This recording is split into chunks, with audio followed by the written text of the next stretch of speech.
To use Apple Pay Later, you need to have a compatible device with the latest version of iOS or iPadOS, as well as a valid credit or debit card added to your Apple Wallet. First, make sure you are eligible for Apple Pay Later by checking if you have received an invitation from Apple to enroll in the service.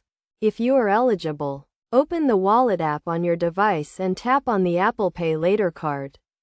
Then, tap Continue and review the terms and conditions. After agreeing to the terms, you will be asked to verify your identity using Face ID, Touch ID, or your passcode. Once you have verified your identity, you will be presented with the option to split your purchase into 4 equal payments over 6 weeks, with no interest or fees. You can then use Apple Pay Later to make purchases online or in-app with merchants that support the service.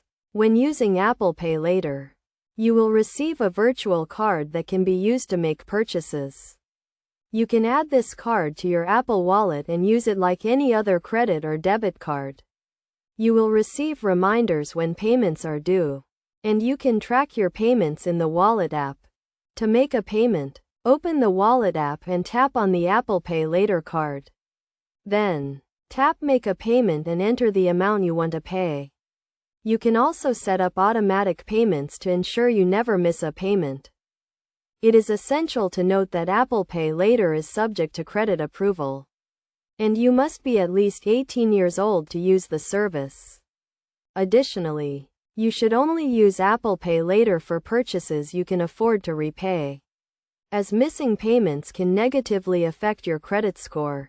By following these steps and using Apple Pay Later responsibly, you can enjoy the convenience of splitting purchases into manageable payments without incurring interest or fees.